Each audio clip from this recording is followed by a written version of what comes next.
I'm author MelissaLeigh-Ann, and for those of you who have been here before, you may have remembered that I'm also the founder of the Orange Ribbon Club, which is in partnership with my publishing business, Barber Family Publishing. And today I want to talk to you guys a little bit about how reading can help people, children, parents, anyone who may have a mental illness, who's living with a mental illness. Because as you guys know, mental wellness is very important to me. I always tell you guys to meditate and take care of yourselves because mental wellness really is very important to your well-being and those around you.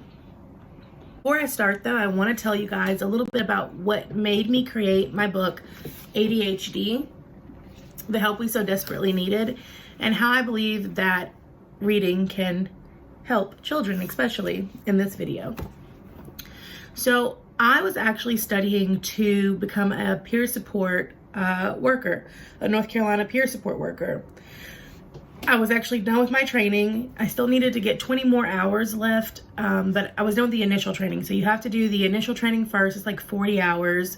And then later on you do your extra 20 hours. That took me a while to do that just because I was kind of thrown off trying to do everything else. But anyways, I was doing those 40 hours, just finished the 40 hours, and I was thinking to myself, okay, what can I do now? What do I need to do?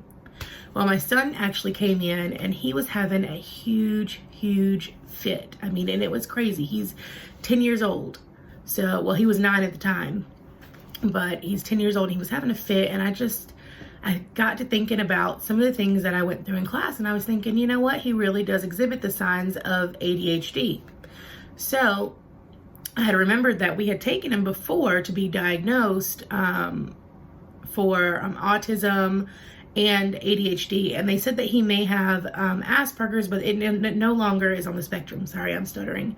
It's no longer on the spectrum, so they don't actually identify, or they don't diagnose Asperger's anymore. Anyways, so my light died. So I was thinking to myself, I'm ready to go out here and help all these other people with their mental wellness and trying to recover from substance abuse. And then I realized I really can't help anybody if I can't help the people in my house, my loved ones, my kids. So I started working on how I could help him. And it gave me the idea, because I've always been a writer, so it gave me the idea to go ahead and make this book for him. So I started sketching it out, and you know, when I finally finished, it took me about a month to get all the illustrations done. I drew them up and then I sent them over to my actual illustrator because I cannot draw. I suck at drawing. Anyways, so I sent them over to her. She finished it up. It took us about a month. After the book was published and he got to see it, and then months later finally got to see his little replica of the book, the hero in the book, it really helped him, because what I did was I changed the stigma for him. I made him not feel alone by writing this book, and I'll tell you about that in a few minutes. He didn't feel as alone. He realized that there was other people like him. It helped him to understand what was going on with him, and it changed the stigma, because I didn't, in my book, and I'll show you guys this, I didn't make ADHD a bad thing.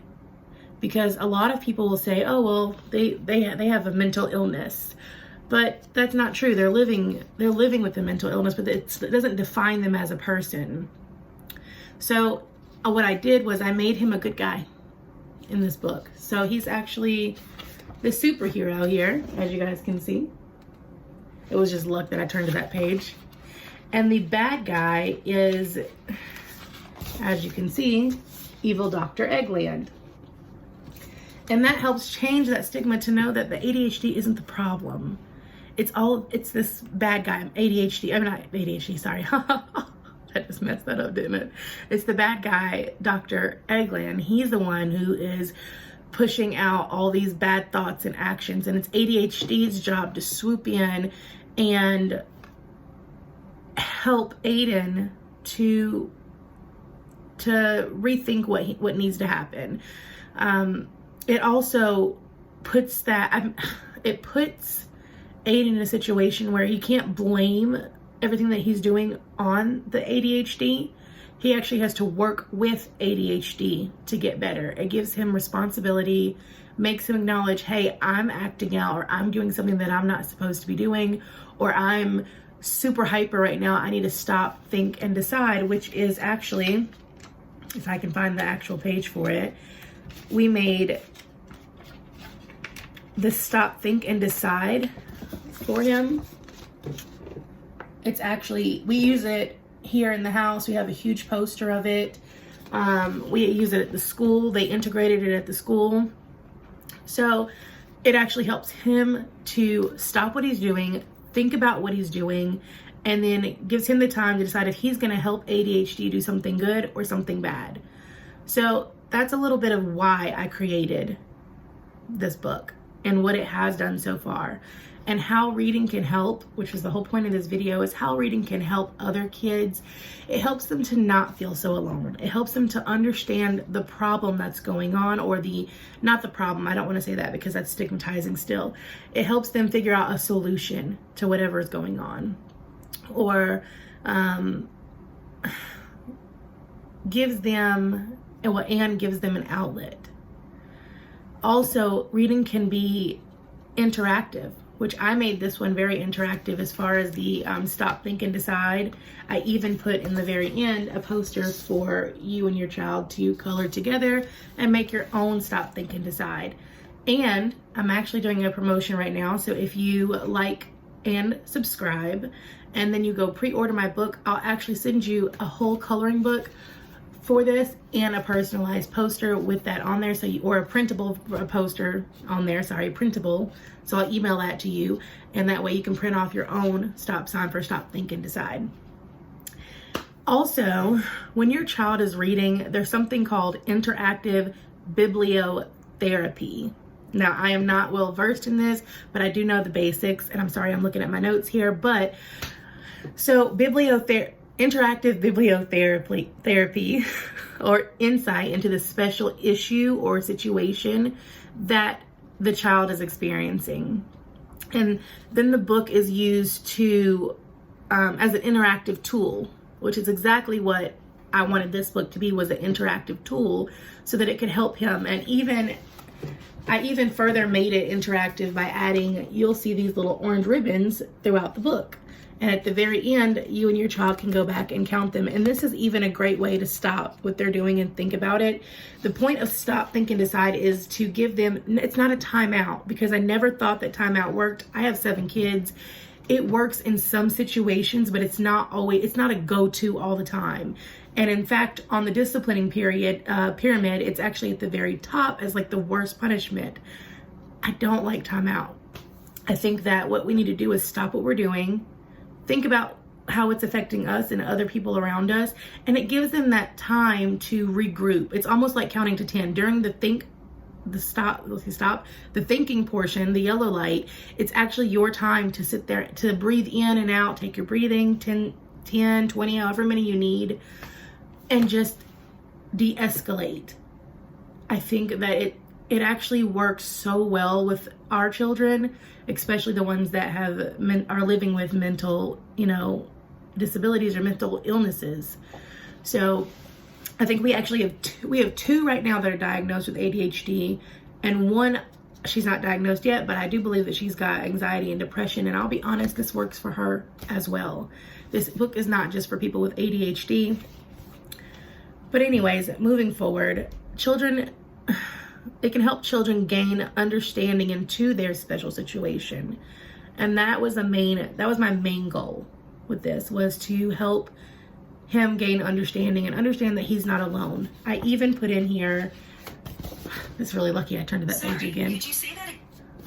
This one right here. And this is Mrs. ADHD or Miss ADHD. And I explained in here that even moms have ADHD. And I said moms because, of course, I'm part of the LGBTQ plus community, and my wife and I, obviously it's on there. So I use the moms instead of dads in this one, but moms and dads, parents can have ADHD or anxiety or anything else.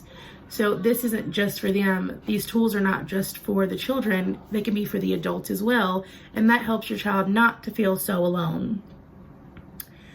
So what I want to talk to you guys about today is also how the Orange Ribbon Club, aka TORC, can help your child. TORC is founded to help children learn how to cope and learn skills that can help them, life skills that can help them. We use parents as teachers, as well as different activities, and we have something called DES packs, DESPAKS. Those are called de-escalation packs. And what those are, they're just like a little gift bag that has coloring books or like mini coloring books, stuffed animals in them, poppets, the little ones you press. Those are de-escalation packets, and those can be used, like let's say your child is at school and they're having a huge fit. They can be used to help take that time during that think session, stop what you're doing and think about it, to get them back under control. That way they can go back to class. Because the last thing we want to do as parents is stop what we're doing, stop working, and go pick up our kids from school, unless they need it. But the point of that is definitely to learn how to cope on their own. And you wouldn't think that necessarily a coloring book may help learn life skills, but in a situation with someone who has ADHD or autism or even sensory with the stuffed animal, but it can help them to stop and take those few minutes that they need to calm down. So that's what TORC is about. And it's our goal to help destigmatize these children, because a lot of people look at these kids and say, oh, they're just bad. They're not. These kids have, they're living with something that they need help with understanding and coping. So it's our job at the Orange Ribbon Club to do that for children who are living with a mental illness. So you can actually help us by going to our page, the Orange Ribbon Club, and donating so that we can get more books like these. And if you know anyone who's an author who may have a book that is for mental wellness, let us know in the comments below. We'd love to reach out to somebody, anybody, and get them to be integrated into our library. You can also go to the orangeribbonclub.org and send us a contact message. You can find this book right here, ADHD by MelissaLeigh-Ann, me, on Amazon, or you can find it. You can find the link to it at Barber Family Publishing.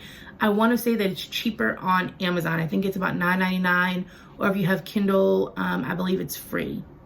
I don't take my word for that. I don't remember right now, but definitely you can find it on either site. So that's a little bit about what I wanted to talk to you guys about today. I hope that it was helpful. If it was, like, comment, subscribe. Let me know if you have a child, or if you are living with a mental illness, and how you cope day to day. This will be helpful to me. And again, I really appreciate everybody who is liking and subscribing. You guys are really helping me out. And as always, make sure that you're taking time to meditate, because your mental wellness is important to you and it's important to me. See you guys next time.